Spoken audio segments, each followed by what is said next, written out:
성경 보겠습니다. 에베소서 4장 25절에서 5장 2절까지의 말씀입니다. 에베소서 4장 25절에서 5장 2절까지 말씀입니다.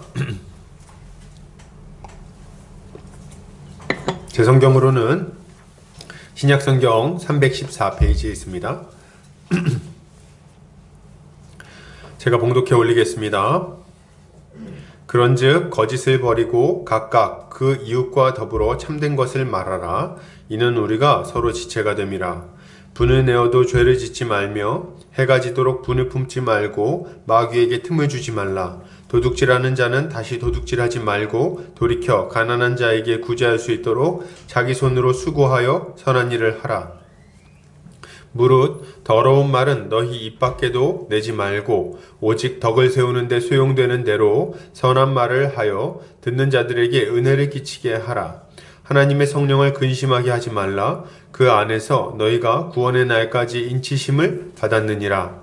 너희는 모든 악독과 노함과 분냄과 떠드는 것과 비방하는 것을 모든 악의와 함께 버리고 서로 친절하게 하며 불쌍히 여기며 서로 용서하기를 하나님이 그리스도 안에서 너희를 용서하심과 같이 하라.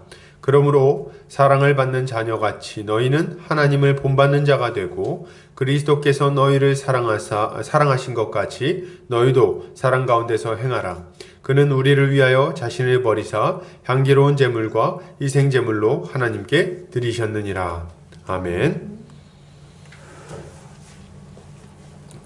에베소서 4장 25절부터 5장 2절까지 하나됨을 지키는 거룩한 삶이라는 제목으로 말씀 보도록 하겠습니다.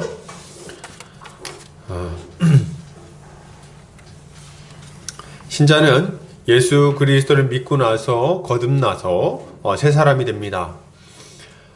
새 사람이 되는 것은 우리가 지난주까지 살펴본 바인데요. 그러면 새 사람이 된 우리는 이제 어떻게 살아야 될까요? 예수 믿은 사람들, 예수 천당 불신지옥, 예수 천당 불신지옥 많이 얘기를 들었는데 좋습니다. 그래서 예수를 믿었어요. 그래서 이제 나는 천당 가게 생겼어요. 그러면은 이제 어떻게 살아야 됩니까? 죽기 전까지. 이제 우리는 어떻게 살아야 되죠? 지금 한국교회 안에는 예수를 믿으면 구원받는다는 예수천당 불신지옥의 구원은 많이 있지만은 그 이후에 예수를 믿은 이후에 어떻게 살아야 할 것인지에 대해서는 그런 가르침은 좀 많이 부족했던 것이 사실인 것 같습니다. 예수를 믿고 구원받으라는 이 구호, 이런 구호는 많지만 이제 예수 믿고 그분께 순종하며 거룩한 삶을 살아야 된다는 이야기는 많이 없었다는 생각을 하는 거예요. 보기도 신실한 분들이 많이 했지만서도 말이죠. 그래서 예수 믿고 구원받았으니 이제 어떻게 사는가 할 때 구원받았으니까 이제 구원열차 티켓은 내가 확보를 해놨으니까 끊어놨으니까 이제부터 어떻게 하면 됩니까? 죽기 전까지 적당히 잘 세상에서도 복받으면서 타협해 가면서 유두리 있게 그렇게 잘 살면 된다고 생각을 많이들 했습니다. 그래서 그런 삶을 살고 했던 것 같아요. 주중 그런 거 있잖아요. 투캅스 옛날에 영화에 나왔던 안성기 씨 같은 그런 삶이죠. 그래서 주중에는 막 그냥 죄짓고 적당히 세상과 타협하면서 자기 욕심 만족시키고 그렇게 살다가 주일 되면 어떻게 합니까? 이제 마음이 좀 깝깝하니까 와서 회개 한번 시원하게 해주고 그리고 이제 깨끗한 마음으로 다시 나가서 어떻게 합니까? 다시 또 죄를 짓고 이렇게 아주 적당히 타협하면서 주일 예배는 잘 드리는 그런 삶. 그리고 또 주일에 예배만 드리면 뭔가 조금 부족하다는 생각이 드니까 보험 삼아서 뭐도 합니까? 보험 삼아서 헌금도 하고 봉사도 하고 말이죠. 이렇게 하면서 구원열차 티켓을 뺏기지 않는 정도로만 이렇게 하면서 적당히 잘 살아가다가 이제 마지막을 맞이하면 되겠다. 이런 생각을 하면서 살아갔던 모습들이 많이 있었지 않는가? 그런 생각을 좀 해보게 됩니다. 근데 이것보다 조금 더 배우신 분들은 거룩하게 살아야 한다는 생각을 좀 많이 했던 것 같습니다. 거룩한 삶을 살아야 된다. 그죠? 거룩한 삶을 살아야 된다. 맞는 말이에요. 이제 예수를 믿고 거듭났으니 거룩한 삶을 살아야 됩니다. 문제는 뭡니까? 거룩한 삶이 무엇인지에 대한 이해가 좀 부족한 경우들이 있었던 것 같아요. 그래서 이 거룩한 삶에 대해서 이렇게 가르치는 분들 중에 이 거룩한 삶을 개인주의적인 거룩으로 이해하고 그것을 굉장히 강조하면서 가르쳤던 것이 좀 사실인 것 같습니다. 그래서 죄를 짓지 않고, 그리고 또 말씀 많이 보고, 또 기도도 많이 하는 그런 삶. 다 중요한 것들이긴 한데, 이 정도에 딱 한정지어서 얘기를 하다 보니까 뭔가 굉장히 좀 충분하지 못한, 실제로 우리가 거룩한 삶을 살아내는 데는 한계가 있는 그런 모습을 가지게 된 것 같습니다. 이렇게 개인주의적 경건을 가르치는 그런 삶은, 그런 개인주의적인 어떤 삶을 가르친다면 참 이거 참 곤란한 일이 생기는데요. 뭐냐면 이런 개인주의적 삶은 그 자체로 굉장히 힘든 일일 뿐만 아니라, 개인주의적 경건은 힘든 일일 뿐만 아니라 성경에서 가르치는 거룩한 삶이라고 보기도 한편으로 좀 어렵다는 데 문제가 있습니다. 죄를 멀리하는 데는 별 도움이 되지 않고 주님의 명령에 순종하도록 만들지도 못하기 때문에 그래요. 잠깐 오해하면 안 되는데요. 제가 얘기를 하면서 이거 말씀 보고 기도하지 말라는 얘기처럼 들린다는 생각을 했어요. 그 얘기가 아니죠. 개인적으로 말씀 보고 기도하고 죄를 안 짓기 위해서 애쓰고 하는 것은 애써야 됩니다. 그런 걸 하지 말라는 얘기가 아니에요. 근데 그것만 강조해서는 성경에서 이야기하는 거룩한 삶을 살아갈 수가 없다는 얘기를 하려고 하는 겁니다. 이렇게 죄를 안 짓고 깨끗하게 살아야겠다, 이런 걸 굉장히 강조했던 사람들이 수도원 운동을 벌였던 수도사들이라고 할 수 있을 것 같아요. 그래서 중세의 기둥위의 성자 시므온, 이런 가르침을 아주 잘 따랐던 사람 중에 한 명이 이 기둥위의 성자 시므온이라는 사람이 있습니다. 이 사람은 죄를 짓기를 싫어했어요. 죄를 안 짓기 위해서 굉장히 애썼던 사람입니다. 경건하게 살려고 했어요. 경건에 대한 이해를 죄 안 짓는 것으로 한정짓다 보니까. 그래서 이 사람은 원래 목동이었는데 이제 수도사들의 삶을 보고 회심하는 일이 있었습니다. 크게 회심했어요. 그리고 나서 이제 자신이 죄를 짓지 않고 경건하게 살아가야겠다는 생각 때문에 고행을 시작했는데, 몸을 움직이면 죄를 짓는 것 같은 거예요. 뭐만 하면 죄 짓는 것 같은 거예요. 그래서 어떻게 했냐면 땅속에 몸을 다 파묻고 목만 내놓고 몇 달 동안 생활을 했습니다. 근데 이거 가지고 이제 좀 안 되잖아요. 여러 달 동안 생활하는데. 근데 이거 가지고 안 되니까 어떻게 했냐면 기둥을 세웠어요. 땅을 파고 기둥을 세워놓고, 처음에는 2m짜리 기둥이었다고 합니다. 그래서 사람들하고 이제 접촉을 안 하려고 2m짜리 기둥을 세워놓고 그 위에 올라가서 생활을 했어요. 안 내려오고. 볼일을 어떻게 봤을까요? 모르겠어요. 근데 그 위에 올라가서 생활을 하는데 밥을 어떻게 먹었냐면 제자들이 갖다 주는 걸로, 그 사람을 추종하는 사람들이 있었지 않습니까? 제자들이 가져다 주는 그 밥으로 밥을 먹고 그렇게 생활했습니다. 맨 처음엔 2m였는데 점점 높아졌어요. 사람들하고 멀어지기 위해서. 사람들 만나면 죄를 짓는다고 생각을 하니까. 그래서 나중에는 20m 높이까지 이 기둥이 높아졌다고 합니다. 그래서 20m 높이에 올라가 가지고 거기서 이제 하루 종일 기도하고 하루 종일 이제 거기서 이제 금식하고 뭐 이렇게 했던 그런 삶을 살았다고 합니다. 사람들이 근데 그때 그 중세 시대 때 이 기둥 위의 성자 시므온을 굉장히 대단하게 생각하고 많이 따랐다 그래요. 그래가지고 그 주변에 막 그냥 사람들이 몰려와가지고 거기서 기도하는 거 막 듣기도 하고, 위에서 이제 막 씻을 거 아니에요, 그죠? 막 세수하고 막 이렇게 하고서 물을 버려야 되지 않습니까? 그래서 물을 이제 뿌리면은 밑에 있는 사람들이 그게 영험하다 그래서 그 물 막 맞으려고 애쓰고 막 그랬다 그래요. 재밌죠? 그렇게 했다고 합니다. 근데 여러분 어떻습니까? 이렇게 기둥 위에 올라가서 죄 안 짓고 살아가는 것, 이거 경건한 삶입니까? 성경에서 말하고 있는 거룩한 신자의 삶이라고 볼 수 있을까요? 죄 안 짓잖아요.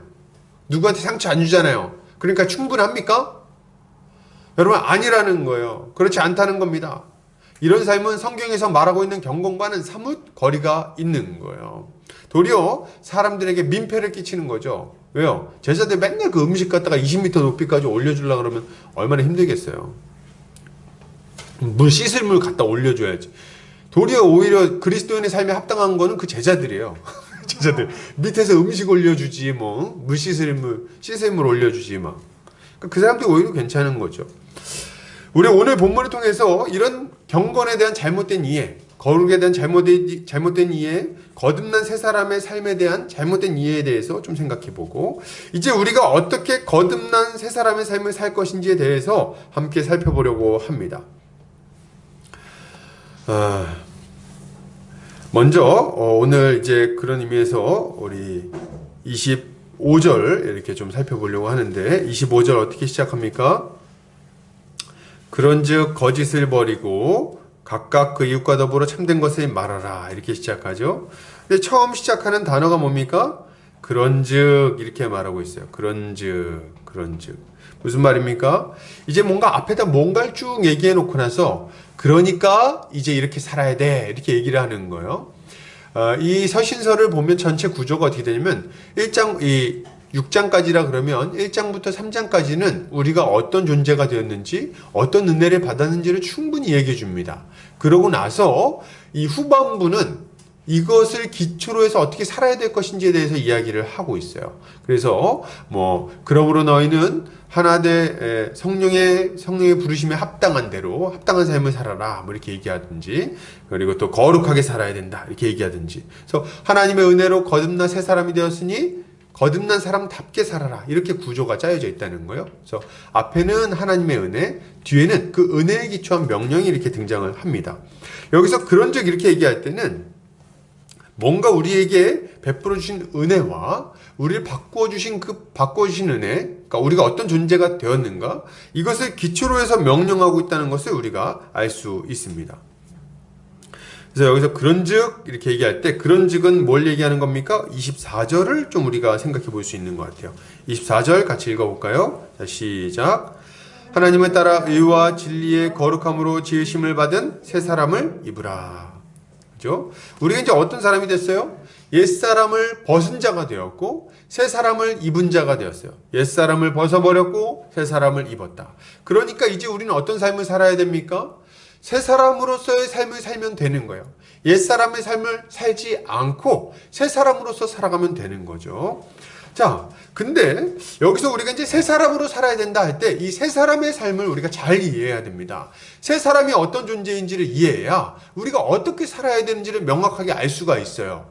이 새 사람은 우리가 두 가지 정도로 우리가 이해를 좀 해보고 싶은데, 첫 번째는 뭐냐면, 우리가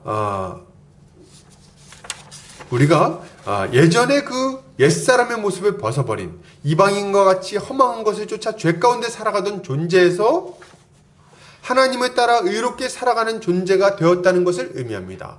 그러니까 이전에 그 허망한 것을 쫓아서 죄를 짓고 온갖 종류의 방탕한 것을 행하며 살아가던 옛사람의 모습을 벗어버리고, 그리고 예수 그리스도를 따라 의를 행하는 새 사람이 되었다는 것을 의미하고 있는 거예요.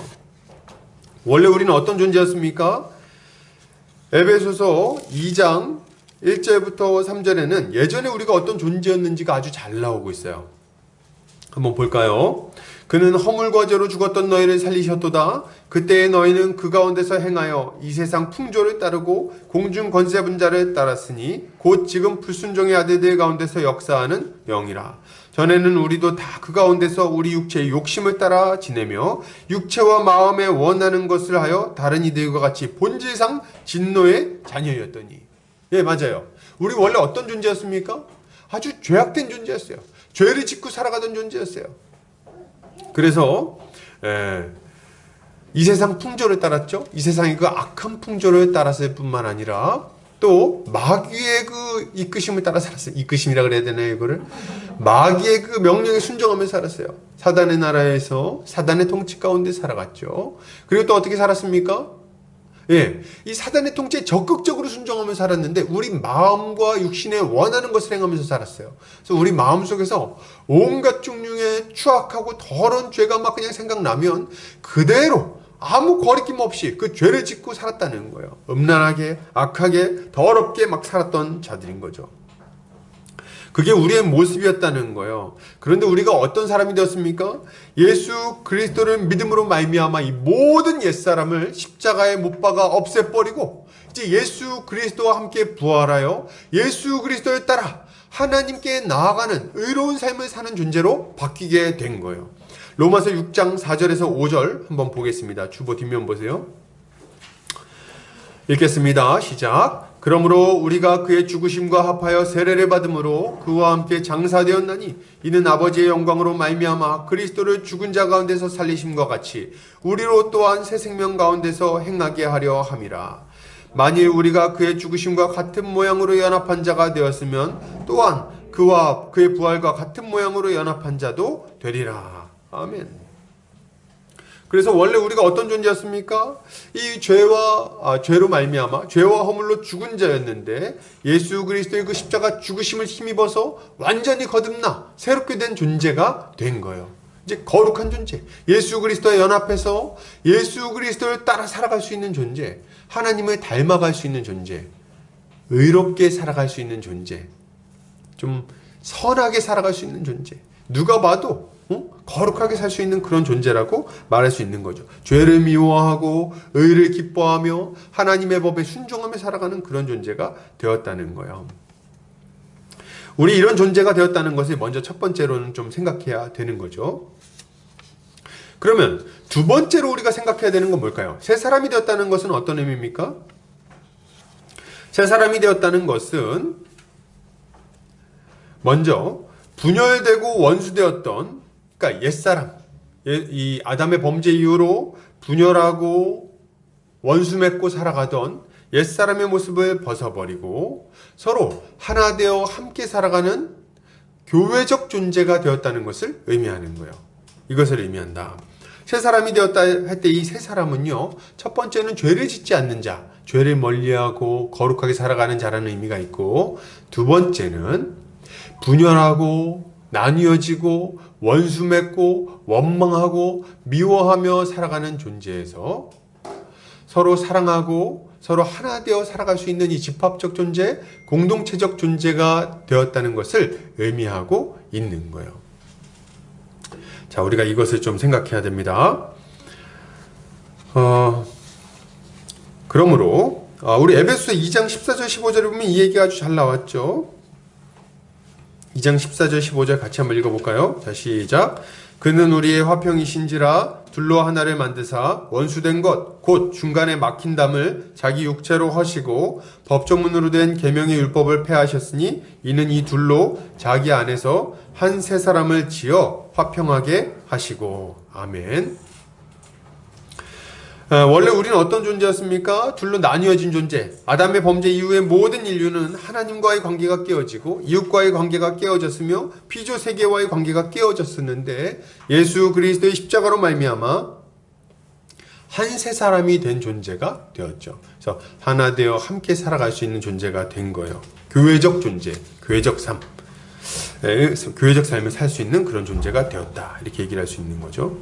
자, 우리 두 가지 정체성, 새 사람의 두 가지 정체성 기억하십니까? 첫 번째 뭐예요? 죄를 짓지 않고 거룩하게 살 수 있는 존재. 새 사람은 또 어떤 존재라고요? 분열하지 않고 개인주의적으로 살지 않고 하나 되어 함께 살아가는 집합적 존재, 교회적 존재가 되었다. 이 두 가지를 꼭 다 같이 기억해야 돼요. 한 가지만 기억해서는 안 됩니다. 이 두 가지를 다 잘 기억해야 되는 거예요.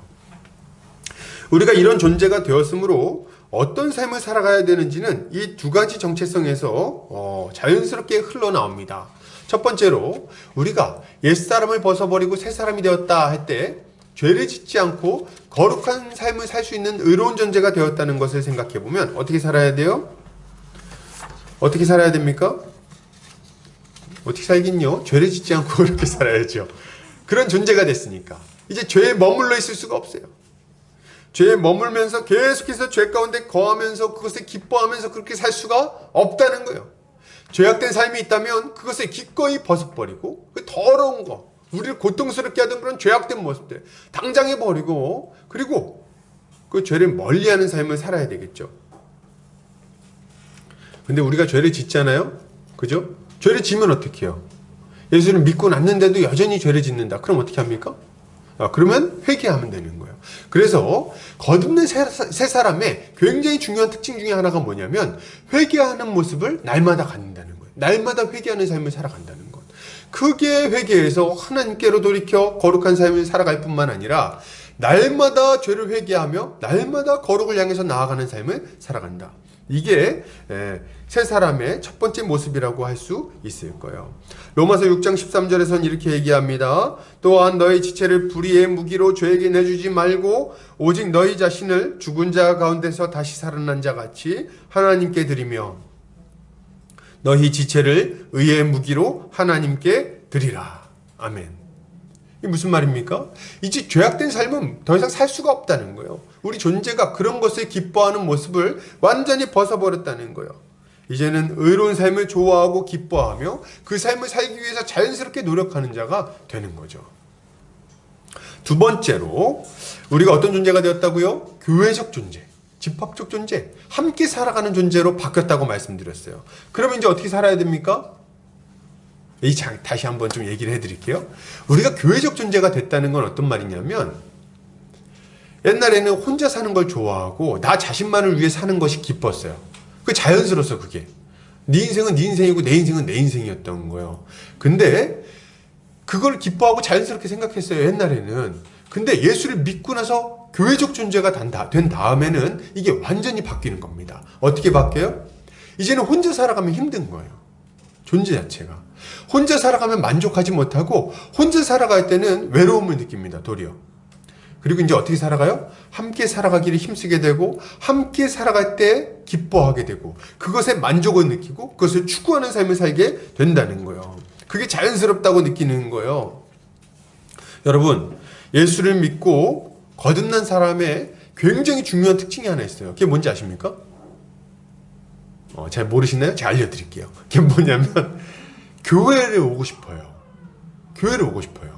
그러니까 형제자매들을 자꾸 만나고 싶어 합니다. 이게 굉장히 중요한 특징이에요. 그래서 예수를 믿는다고 말하는데 맨날 혼자 있고 싶어 한다. 이 사람은 예수를 믿었는지 잘 점검해 봐야 돼요. 왜냐면 우리는 사랑하는 사람을 자연스럽게 만나고 싶어 합니다. 맞나요? 아닌가요? 우리 그 배우자 있으신 분들 배우자를 맨날 보고 싶잖아요. 고개를 흔드는 분들이 몇몇 분 있었는데 언급하지 않겠습니다. 그렇죠? 우리 자연스럽게 우리 결혼하고 이렇게 사랑하는 사람이랑 같이 사니까 맨날 집에 가고 싶어가지고 회사 있을 때도 그죠?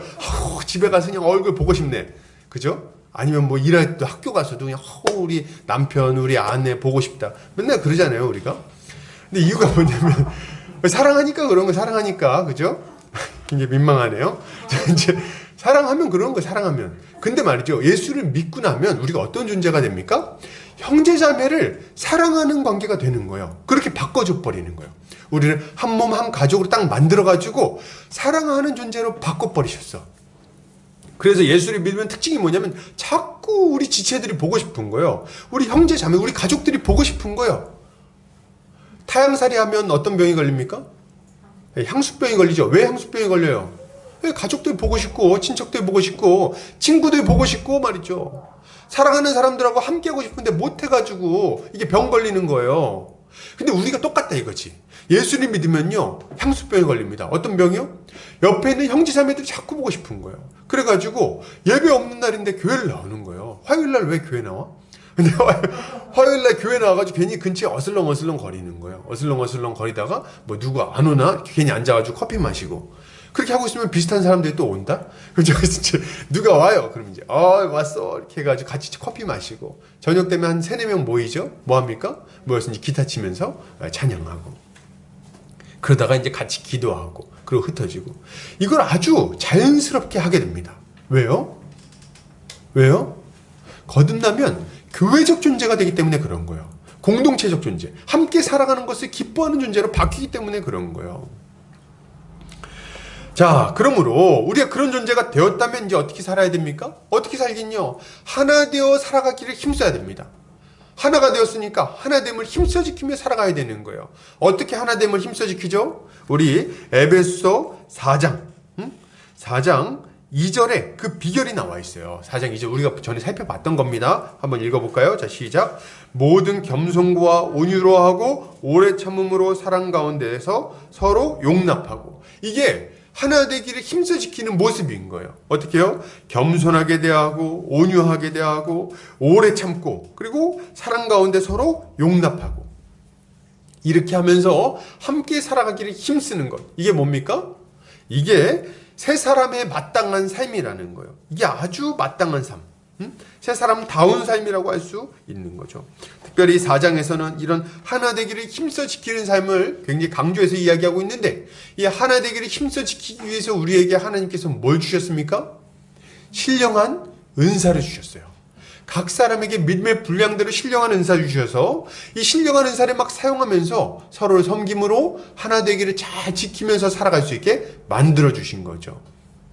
그래서 우리는 어떻게 살아야 되냐면 모든 지체들이 온 힘을 다해서 겸손과 온유와 오래 참음과 용납함으로 서로 사랑하고 그리고 또 은사를 사용하면서 살아가야 되는 거죠. 직분자의 지도에 따라서 진리에 따라서 그렇게 살아갑니다.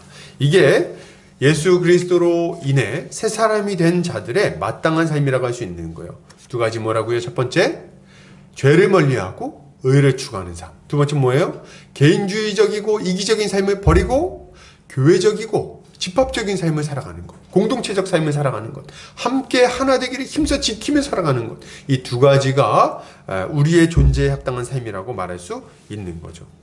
하나님께서 우리 이런 존재를 만들어 주셨으니까 이제 그렇게 살면 되는 거예요. 이렇게 사는 우리 형제자매들 되기를 바랍니다. 자, 그러면은 이제 본격적으로 그러면 그런 삶을 우리가 구체적으로 어떻게 살아야 되는데요? 한 번만 가족으로 구체적으로 어떻게 살아야 되는데요? 할 때 오늘 본문이 이걸 아주 잘 알려주고 있는 거예요. 뭡니까? 첫째로 자 보면 뭐라고 말하고 있어요? 거짓을 버리고 각각 그 이웃과 더불어 참된 것을 말해라 이렇게 얘기하고 있어요. 그래서 네 가지 모습을 네 가지 하지 말아야 될 것과 네 가지 해야 될 것을 이야기를 해주고 있습니다. 그래서 하지 말아야 될 것과 해야 될 것이 같이 붙어서 나오는데요. 뭘 해야 됩니까? 뭘 하지 말아야 되고 뭘 해야 돼요? 첫 번째, 거짓을 버리고 그리고 참된 것을 말해야 된다. 첫 번째로는 먼저 그래서 거짓말을 좀 하지 않아야 되겠어요, 여러분. 거짓말. 우리가 하나 되기를 힘써 지키려면 여러분 거짓말하지 않아야 됩니다. 거짓말하지 마세요. 거짓말. 여러분 우리 거짓말 되게 가볍게 생각하는 것 같아요. 제가 보면 저도 그랬던 것 같아요. 거짓말을 이렇게 무겁게 생각 안 합니다. 뭐 왜 늦었어? 이렇게 지금 지하철이 부딪혔어요. 뭐 이렇게 얘기한다든지 이렇게 지하철 사고가 나서 늦었다고. 지하철이 맨날 사고나 어떻게 된 게? 버스가 뭐 안 와가지고 늦었어요. 그 버스는 왜 맨날 늦는 겁니까? 그러면 또 맞춰서 좀 오든지 말이죠. 이 거짓말, 사소한 거짓말부터 중요한 거짓말까지 우리는 거짓을 너무 쉽게 말하면서 살아가요. 근데 여러분 거짓말이 얼마나 관계에 있어서 치명적인지를 알아야 돼요. 거짓말은요 신뢰관계를 무너뜨립니다. 그리고 서로 신뢰하지 못하는 관계는 절대로 하나 될 수가 없어요. 어떤 사람이 입만 열면 거짓말하는 사람이라고 해봅시다. 그 사람하고 친해질 수 있어요? 그 사람을 믿고 인생을 같이 살 수 있습니까? 맨날 만나면 거짓말해. 할 수가 없는 거예요. 유대관계를 쌓을 수가 없어요. 그리고 보면 거짓말을 해도 말이죠. 좀 들통 안 나게 하면 좀 그나마 나아. 3초 만에 들통나요, 거짓말. 카카오톡 딱 열어보면 벌써 딱 알 수 있는 거짓말이잖아요. 그럼 거짓말을 왜 하냔 말이죠. 거짓말은요, 관계를 다 깹니다. 부부관계도 거짓말로 깨지는 거예요. 거짓말 때문에 부부관계가 무너집니다. 그리고 가정이 무너질 뿐만 아니라 또 어때요? 이 교회 안에서도 거짓말 때문에 관계가 다 깨져요. 그래서 거짓말하면 안 된다. 거짓말. 여러분 거짓말하면 안 돼요. 진실하고 솔직해야 됩니다. 진실을 말해가지고 신뢰를 쌓아야 돼요. 여러분 거짓말 한마디 때문에 신뢰가 깨지잖아요. 잘 기억하세요. 이거 별 얘기 아닌 것 같고 잔소리 같지만 굉장히 중요한 문제입니다. 여러분 거짓말을 하면은 이게 그냥 흔히 어른들이 하는 얘기인데도 잘 들으셔야 돼요. 성경적 원리예요. 신뢰는 있잖아요. 한 번 깨지면 회복하기가 굉장히 어려워요. 한 번 나한테 거짓말한 사람을 믿어주는 거는요 어렵습니다. 아무리 마음을 먹어도 잘 안 돼요. 그게 예를 들어서 바람핀 자매나 형제가 있다고 한번 해봅시다. 바람을 폈어. 근데 내가 보니까 딱 핸드폰 보니까 바람을 폈네. 근데 뻔히 핸드폰 보고 거짓말인 거 아는데 거짓말을 하는 거야. 그럼 어때요? 당신 내가 핸드폰 다 봤어. 어떻게 그런 거짓말을 해? 나 다 봤다고. 이 여자 누구야? 얘기할 거 아니에요. 관계 깨졌어. 이 남편이 뭐라 그럽니까? 내가 잘못했어. 다시는 안 그럴게. 그러고 나서 이 남자가 바람을 안 폈어요. 이제 그다음부터 아주 정말 아내에게 충성스럽게 살았어요. 아내에게 충성하면 안 되죠. 우리 주님께 충성해야죠. 그러나 이제 아주 신뢰를 잘 형성하려고 애썼어. 근데 말이죠. 아무리 애를 써도요. 핸드폰 비밀번호 걸어놓으면 의심을 합니다. 그때부터 의심할 수밖에 없어요. 왜요?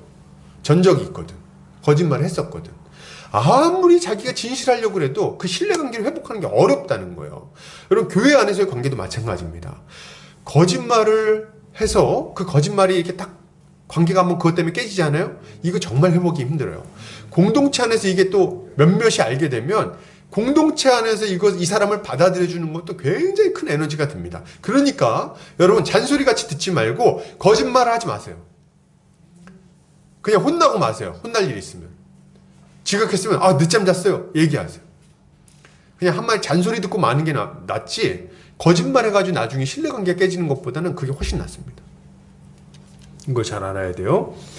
두 번째로 이 거짓을 버리고 참된 것을 말해야 된다 할 때 거짓을 버리라는 것은 거짓말 하지 말라는 데서 멈추는 얘기는 아닙니다. 거짓된 관계도 멈춰야 돼요.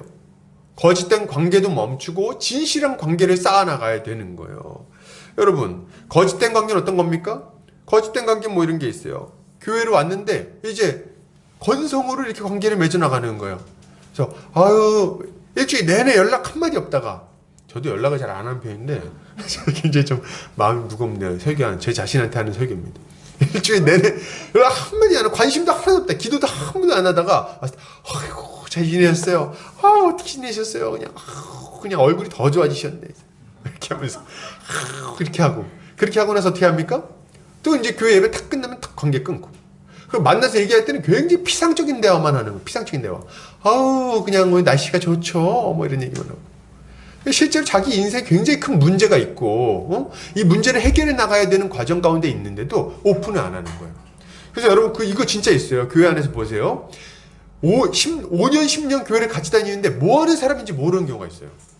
직장이 뭔지 이 사람이 좋아하는 게 뭔지 정말 모르는 경우가 많습니다. 그래서 어느 날 이 사람이 저 사실 이런 거 하는데 깜짝 놀래. 그거 했었어요? 10년 만에 깜짝 놀라는 거예요. 10년 만에. 그 관계를 굉장히 피상적으로만 맺는다는 거예요. 여러분 이런 거짓된 관계는 안 됩니다. 거짓된 관계 안 돼. 겉으로만 친한 척하는 거 안 돼. 진실해야 되는 거예요. 가까이 하고 서로 진실하게 자기 자신을 내어 보이고 그리고 자기 삶을 오픈하고 함께 살아가야 되는 거예요. 여러분 제가 이제 보면 교회에서 큰 문제들이 생길 때가 있어요. 어떤 성도들 가운데 누군가 큰 죄를 지어가지고 아주 그게 탁 나중에 들통나는 경우들이 있어. 그때 옆에 있는 성도들이 깜짝 놀라면서 뭐라 그럽니까?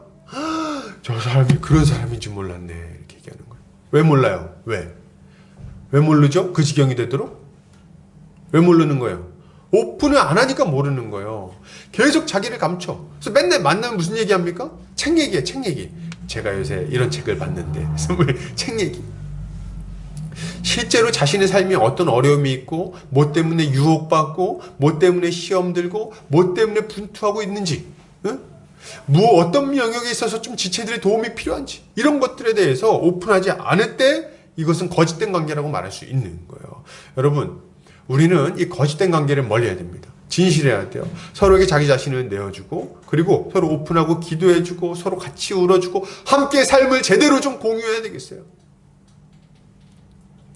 뭐 제가 이제 이런 얘기를 했을 때 한 가지 좀 제가 염려되는 게 있어서 좀 사족같이 붙일게요. 여러분 근데 이렇게 오픈하라 그럴 때 너무 좀 지혜롭지 못하게 오픈하는 경우들이 있어요. 교회 온 지 얼마 되지도 않았는데 갑자기 자신의 모든 은밀한 사정들을 다 얘기하는 사람들이 있어요. 오자마자. 그거는 지혜롭지 못한 거예요. 그건 지혜롭지 못하다. 그렇게 하는 거 아니에요. 그렇게 하는 게 아니라 자기 자신을 진실하게 같이 살아갈 마음을 가지고 차근차근 잘 이렇게 오픈해 나가야 되는 거예요. 만나자마자 사실 제가 이런저런 죄를 지었었죠. 이래버리면 관계를 하기 굉장히 어렵습니다. 그 지혜로운 게 잘하는 게 아니에요. 찬찬히. 그리고 자기의 연약한 점도 너무 한꺼번에 막 오픈하는 경우가 있어요. 그렇게 하지 말라 이거지. 오픈하려는 마음은 알겠으나 이렇게 잘 우리가 좀 눈치라는 게 있잖아요. 눈치를 봐가면서 같이 관계를 맺어가면서 같이 신뢰를 쌓아가야지 관계는 어느 한순간에 확 깊어지는 게 아니에요. 우리가 교회가 돼서 한 몸, 한 가족이 되었음에도 불구하고 시간이 필요하다는 걸 여러분 알아야 돼요. 거리를 두라는 얘기가 아니라 차근차근 지혜롭게 하라는 거예요. 그래서 이런 것들 우리가 좀 조심할 필요가 있다. 자, 거짓된 관계를 버려야 됩니다. 또한 이 거짓을 버리고 진실을 좀 이렇게 좀 뭡니까? 참된 것을 말하라. 이렇게 얘기할 때 이것은 비진리를 버리고 진리 안에서 교제하라는 의미이기도 합니다.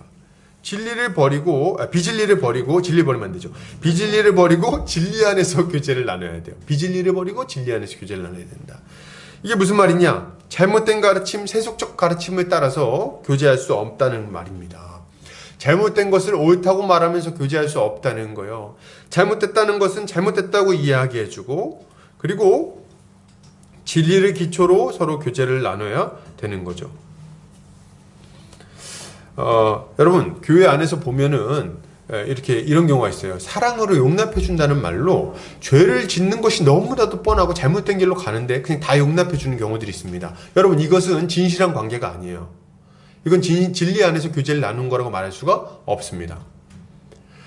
오히려 그럴 때는 잘 이야기해서 죄를 회개하고 주님께 돌이키도록 해줘야 되는 거예요. 너무 세게 얘기할 필요는 없겠죠?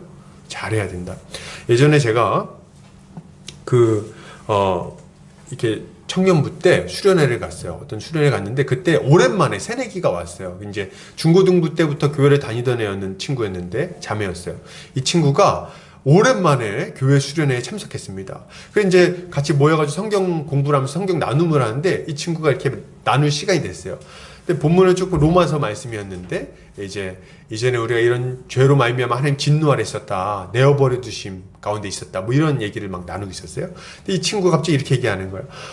근데 저는 정말 하나님이 저를 너무 사랑하시는 것 같아요. 이렇게 얘기를 하더라고요. 그러니까 분위기를 파악을 못 하는 거죠.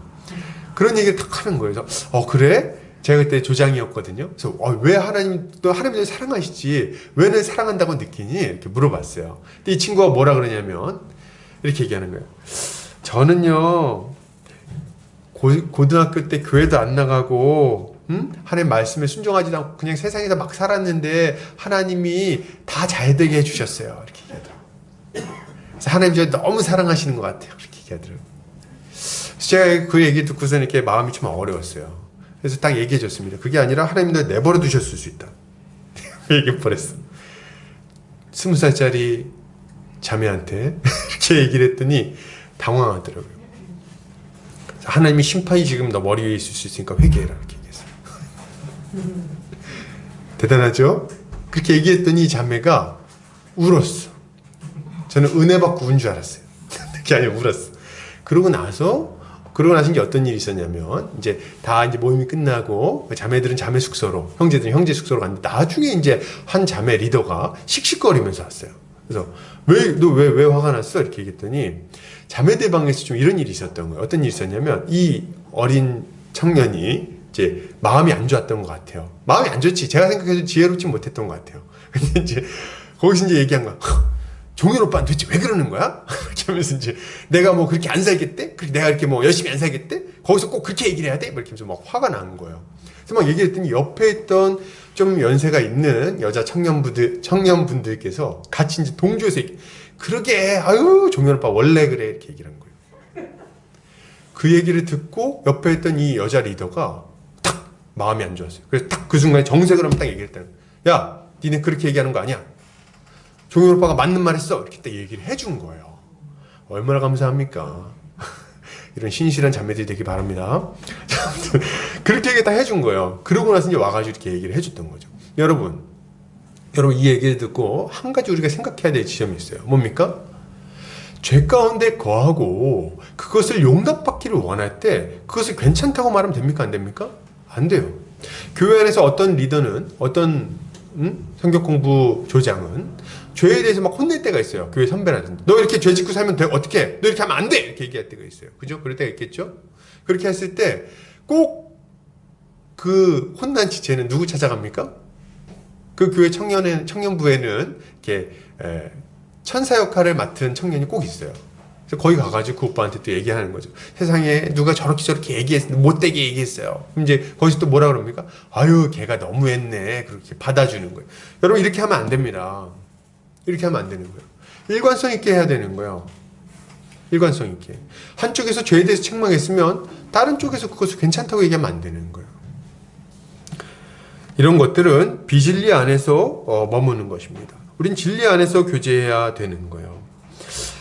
그럼 진리 안에서 교제한다는 건 무엇인가 할 때 말씀을 듣고 말씀의 기초로 교제를 나누는 겁니다. 설교 나눔을 하고 또 복음의 기초로 했다면 복음에 대해서 같이 나누고 은혜 받은 걸 나누고 또 교회론 이런 거 배웠으면 교회적 삶에 대해서 어떻게 살 것인지 고민하고 같이 이야기를 나누고 또 이제 GBS를 하게 될 텐데 같이 말씀을 나누면서 함께 어떻게 말씀에 순종할 것인지에 대해서 나누고 기도 제목 나누고 이렇게 살아가는 거죠. 그리고 여러분 이런 거 잘해야 돼요. 일상을 살아갈 때도 진리 안에서 교제한다는 건 이런 거예요. 지금 말씀에 이렇게 나와 있는데 정말 내가 순종이 잘 안 된다. 이거 정말 내 마음이 어렵다. 어떻게 할까?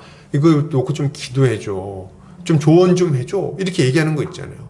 이런 게 진리 안에서 교제하는 거예요. 만나면 맨날 드라마 얘기하고 말이죠. 안 돼. 진리 안에서 교제를 해야 되는 거죠. 그래서 거짓을 버리고 참된 것을 행해야 된다. 두 번째로 어떻게 살아야 됩니까? 두 번째 뭡니까? 26절 같이 읽을게요. 시작. 분을 내어도 죄를 짓지 말며 해가 지도록 분을 품지 말고 27절 마귀에게 틈을 주지 말라. 이게 두 번째로 우리가 해야 되는 일이에요. 분을 내어도 죄를 짓지 않아야 됩니다. 분을 내고 죄를 짓는다는 건 뭘까요? 분을 내고 죄를 짓는다는 것은 화가 났을 때 화는 나는 거잖아요. 누가 나 서운하게 하거나 좀 짜증나게 하면 화가 날 수 있어요. 근데 이 화가 났을 때 그것을 화가 나는 그 감정에 자기를 내맡겨서 상대방에게 해를 가하려고 하는 것, 보복하거나 혹은 해를 가하려고 하는 것을 분을 내면서 죄를 짓는 거라고 할 수 있어요. 분이 났는데 그 죄 짓는 데까지 가는 건 이제 그런 겁니다. 예를 들면 이런 거예요. 화가 났어. 예를 들면 뭐 이렇게 누가 나한테 좀 이렇게 기분 나쁜 말을 했어. 그럼 기분 나쁜 말을 했을 때 분이 나잖아요, 우리가. 예를 들면 뭐 저 같은 사람한테는 목사님 요새 살이 쪘어요? 분이 나죠. 살이 쪘다고 갑자기 막. 혹은 뭐 목사님 이렇게 뭐 저희 아들이 오늘 아침에도 그랬는데 아빠는 이렇게 까매 뭐 이렇게 얘기했는데 까맣다고 막 갑자기 말한다든지 인신공격. 기분이 확 나쁠 수 있다는 거예요. 그때 말이죠. 이 기분 나쁜 것은 어쩔 수 없어요. 사람이니까. 분이 난다 이거지. 분이 나는 것까지는 어떻게 할 수가 없어요. 요걸 잘 처리하는 게 필요하다는 거예요. 분이 났을 때 분이 난 그 마음을 가지고 상대방에게 보복하려고 하면 그건 죄입니다. 그래서 분을 내어도 죄를 짓지 말라는 건 분이 났을 때 그걸 잘 처리하라는 얘기예요. 죄를 지으면 안 된다 이거지. 죄를 지으면 안 돼. 그래서 막 어떤 분들은 이제 어떤 경우는 우리 가운데 이런 경우가 있죠. 막 상처 주는 말을 팍 하는 경우가 있어요. 내가 이제 화가 났어. 화가 나면은 상처 주는 말을 한다든지 혹은 아주 독하게 반격한다든지 막 뒤에서 은밀하게 비방을 한다든지 뭐 이런 거 있잖아요. 이런 것들 안 됩니다. 다 죄예요, 여러분. 그래서 뭐 제가 전에 그런 예도 제가 들었던 것 같은데 자매님들 같은 경우 그런 경우 있죠. 뭐 이렇게 왔더니 막 얼굴 이렇게 어느 날 화장을 하고 왔는데 좀 화장이 떴을 수 있잖아요. 근데 그거 보고 그냥 좀 오늘 좀 힘들었나 보다 생각하면 되는데 꼭 말하는 사람들이 있어요. 야, 너 오늘 화장이 좀 떴다 이렇게 딱 얘기를 해버리는 거예요. 사람들 많은데 기분이 안 좋잖아요. 그게 뭐라고 합니까? 오늘 화장이 좀 떴지. 그래 너보단 나아. 즉시 보복. 혹은 막 이렇게 독한 말 있잖아요. 독한 말. 그래서 상처 주고. 그래서 모두 이렇게 너 왜 이렇게 했어? 이렇게 하면 어떡해? 하면서 이제 기분 나쁘게 했어요. 그럼 어떻게 합니까? 야, 웃기지 말고 너나 잘해. 딱 얘기한다든지 말이죠. 아주 독하게 팍 쏴붙이는 경우들이 있어요. 그러니까 이런 것들 말이죠. 화가 났을 때, 분이 났을 때 죄를 짓는 겁니다. 여러분 아셔야 돼요. 화가 난다고 해서 즉각적으로 쏘아붙이거나 막 이렇게 아주 비아냥거린다든지 비꼰다든지 안 되는 거예요. 근데 좀 지혜로운 사람들은 이렇게 안 하죠. 지혜롭다 그러면 안 되고 좀 머리가 좀 있는 사람들은 이렇게 안 하고 어떻게 합니까? 예, 앞에서는 웃으면서 그렇지 내가 좀 오늘 좀 안 좋았어 이렇게 얘기하고는 속을 막 부글부글 끓죠. 가만두지 않겠다. 그렇게 하고 나서 어떻게 합니까? 뒤에서 얘기하는 거예요. 내 편인 사람들 끌어모아서 뒤에서 얘기합니다. 세상에 오늘 그런 얘기를 하더라고. 정말 왜 그러는 거야 도대체. 아주 인간이 덜 됐어. 이렇게 얘기한다든지. 그래서 아주 뒤에서 여론을 형성하는 거 있잖아요. 두세 사람씩 모아가지고. 이런 거 안 된다 이거예요, 여러분. 왜 교회에서 뒤에 모여가지고 이렇게 뒷말을 합니까? 차라리 대놓고 얘기하세요. 기분이 나쁜 따로 불러가지고 왜 기분이 나쁘다 왜 사람 많은 데서 그런 얘기 하냐 이렇게 얘기하든지 말이죠. 또 유언비어 만들고 말이죠. 유언비어 화가 났다고 해서 뒤에서 유언비어 막 퍼뜨립니다. 보니까 뭐 저번에 보니까 아주 그냥 탐욕스러워 보이더만 뭐 이렇게 얘기한다든지 못됐어 뭐 이렇게 얘기한다든지 혹은 뭐 욕설을 한다든지 욕을 하는 거 이제 안 돼요. 분을 내고 죄를 짓는 겁니다. 욕하는 거 안 돼. 그리고 이제 폭행 이런 거 안 돼요. 폭행. 지금 이렇게 얘기할 때 다들 표정이 어우 폭행이 뭐예요? 약간 이런 표정을 짓는데 화가 났을 때 이제 막 때릴 수 있잖아요. 그죠? 이렇게 막 때릴 수 있어요. 남자들 같은 경우 조심해야 돼요. 남자들 같은 경우 와가지고 이제 아주 폭력적인 이런 성향 이런 것들 안 됩니다. 화가 난다고 해서 즉각적으로 이렇게 했을 때 죄를 짓는 거예요. 상대방에게 해를 가하는 거. 말로 폭력 마찬가지고 손으로 폭력도 마찬가지입니다.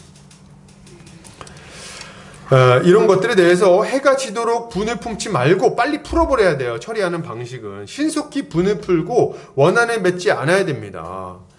해가 지도록 분을 품지 말라는 거는 해 지기 전까지는 분을 가지고 있어도 되는구나 이런 얘기가 아니에요. 오늘 하루 종일 분을 품지 말고 빨리 풀어버리라는 얘기입니다. 빨리 풀어버려라. 관계를 회복해라.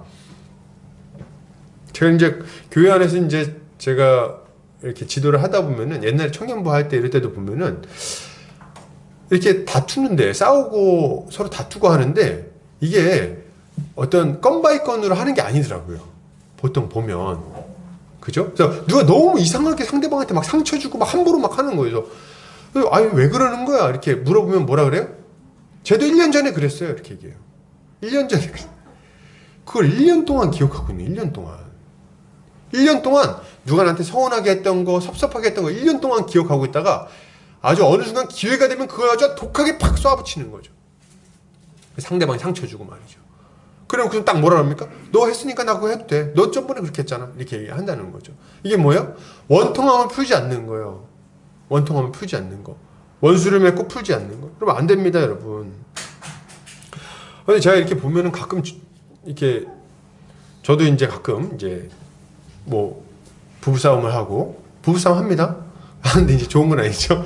다투고 할 때가 있어요. 그때 이제 가끔씩 이제 얘기를 하는 거죠. 저번에 이렇게 했잖아. 기억이 안 나요. 당신 저번에 이렇게 했잖아. 이렇게 얘기할 때 기억이 안 나는 거예요. 내가 그걸 했었나? 내가 언제 그렇게 했지? 이렇게 생각이 잘 안 나요. 일주일 전 것도 기억이 안 나요. 실수했으면 이제 그때 이야기해서 잘 풀어야 되는데 이제 그때는 참았어. 근데 그게 풀리질 않는 거야. 그러면 이제 나중에 얘기할 수 있어요. 교회 안에서 똑같습니다. 1년 동안 그걸 마음에 품고 있다가 나중에 얘기를 하는 거예요. 그럼 그 당하는 사람 입장에서는 어때요? 당황스럽죠? 아니 내가 그 기억도 안 나는 걸 가지고 갑자기 얘기를 한단 말이야? 이럴 수 있다는 거지. 그래서 안 돼. 그렇게 하면 안 된다는 거예요. 원통함을 어떻게 하라? 빨리 해가 지기 전에 분을 풀어버려라. 여러분 이렇게 해야 되는 이유가 있어요.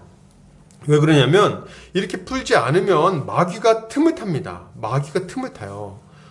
그래서 마귀가 관계를 다 갈라놓는 거예요. 깨져버린다. 교회가 공동체적으로 하나 되어서 살아가는데 아주 치명적이라는 걸 여러분 알아야 돼요. 여러분 그런 말이 있어요. 상처 주는 사람보다 상처 받는 사람이 더 나쁘다. 따라해 볼까요? 상처 주는 사람보다 받는 사람이 더 나쁘다. 뭐 상처 주는 사람도 나빠요. 안 주는 게 좋겠어요. 근데 이제 왜 이런 얘기를 하냐면 이유가 있어요. 우리가 다 실수가 많기 때문에 그렇습니다. 우리가 다 연약한 존재예요. 그래서 실수를 안 할 수가 없어. 안 하고 싶은데 안 할 수가 없어.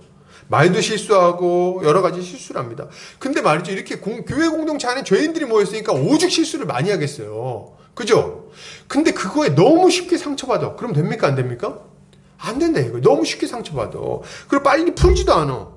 그러니까 이 교회가 하나가 되지 못하고 계속 모래알이 되는 거예요. 계속 원망하고 미워하고 그냥 그렇게 살아간다는 거예요. 실제로 이런 일들이 얼마나 많은지 몰라요. 상처를 얼마나 잘 받냐면 뭐 말 실수한 것 때문에 상처, 뭐 또 어떨 때 상처입니까? 뭐 같이 뭐 맛있는 뭐 도넛 먹는데 나 빼놓고 먹으러 갔다고 상처. 또 뭐가 있어요? 또 뭐 어떨 때 얼굴 표정 때문에 상처받아. 얼굴 표정. 날 보고 안 웃어줬대. 딴 사람들이 보고 웃는데 날 보고는 안 웃어줬어. 근데 실제로 그런 일이 있었어요. 어떤 권사님이, 이건 약간 들은 얘기인데, 어떤 권사님이 교회 생활 잘 하시다 갑자기 막 되게 약간 좀 안 좋으시더라는 거예요. 마음 안 좋아하고 힘들어 하시더라는 거예요. 그래서 목사님이 가서 물어봤어요. 요새 선생님 왜 그러세요? 이렇게 여쭤봤더니 딱 그래. 목사님 왜 저한테 왜 그러세요? 이렇게 요새 왜 저한테 왜 그러세요? 이렇게 얘기를 한 거예요. 그래서 이유가 뭔가 알고 봤더니 설교 시간 때 안 쳐다봤다고. 설교 시간 때 이렇게 한 번씩 눈을 맞춰주잖아요. 근데 이제 그날따라 안 쳐다봐 준 거야. 근데 목사님 마음이 변했다고. 날 사랑하신다고. 상처받았다고. 그러지 말라 이거지. 왜 그럽니까? 실제로 제가 아는 친구 그 선배 목사님은 이제 형님 목사님이신데 그분이 이제 교회를 개척해서 이렇게 하고 있는데 어느 날 이제 같이 섬기고 있는 교회에서 한 자매가 이 부부가 젊은 부부가 와가지고 교회를 떠나겠다고 얘기를 한 거예요.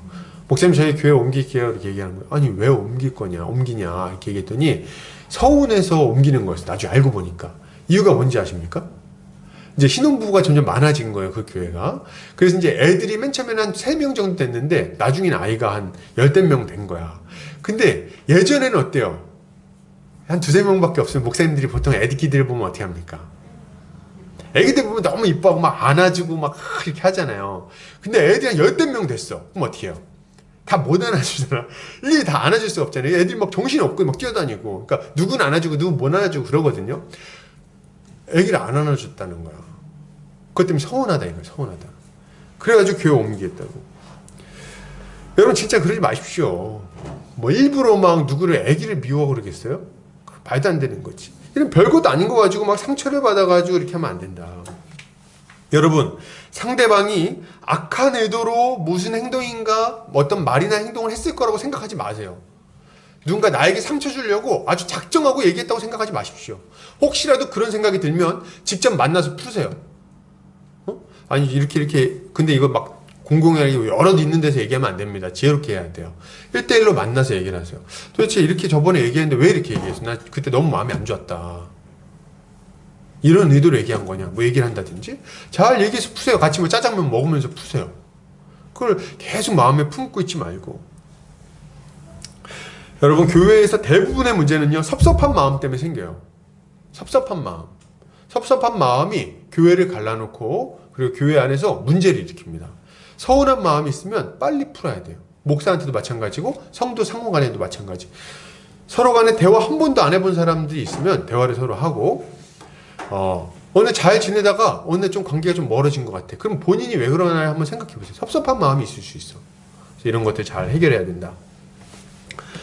자, 이거 하나하나 얘기하려니까 엄청 길어진다는 느낌을 받는데 그래도 또 해야 되겠어요.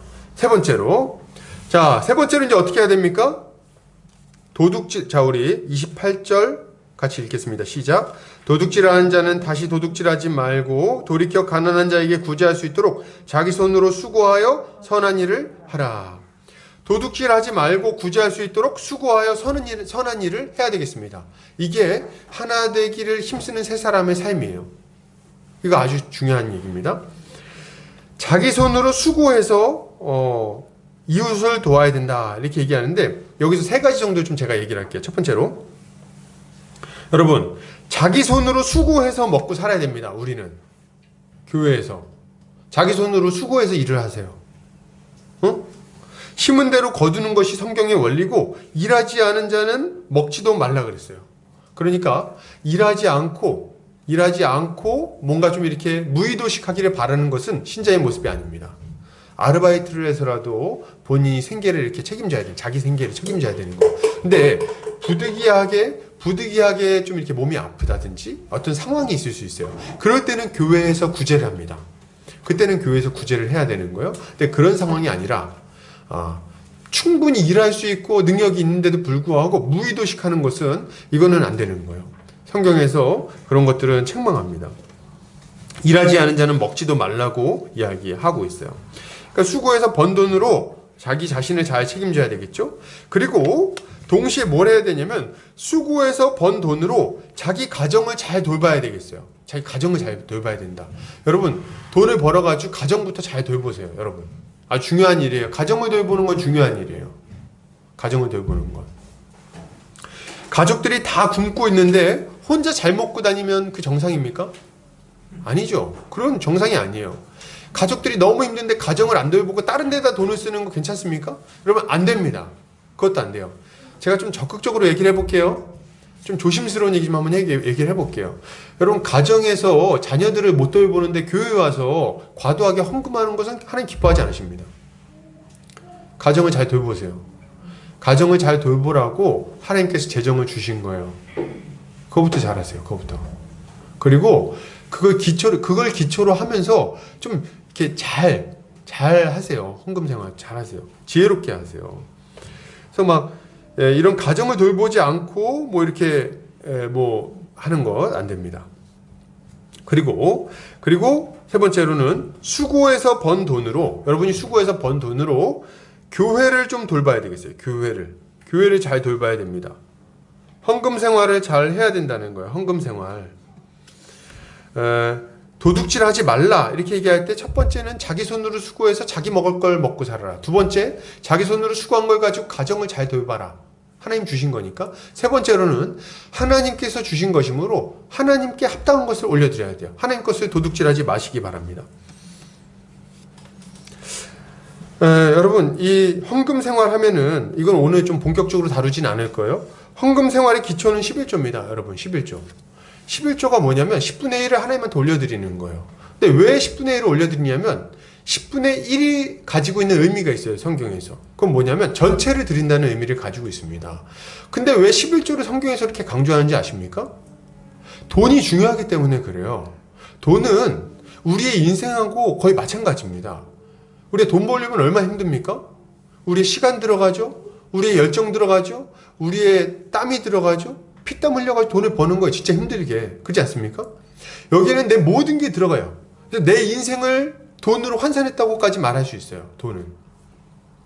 내 인생의 일정 부분을 들여서 그걸 돈으로 만들어낸 거예요. 그러므로 이 재물의 10분의 1을 하나님한테 드린다는 것은 내 인생을 온전히 하나님한테 바친다는 의미를 가지고 있는 거예요. 그래서 11조를 하라고 하는 거예요. 11조를 한다는 것은 하나님, 제 인생이 하나님 것입니다. 이거 고백하는 거예요. 그래서 11조를 하라고 하는 겁니다.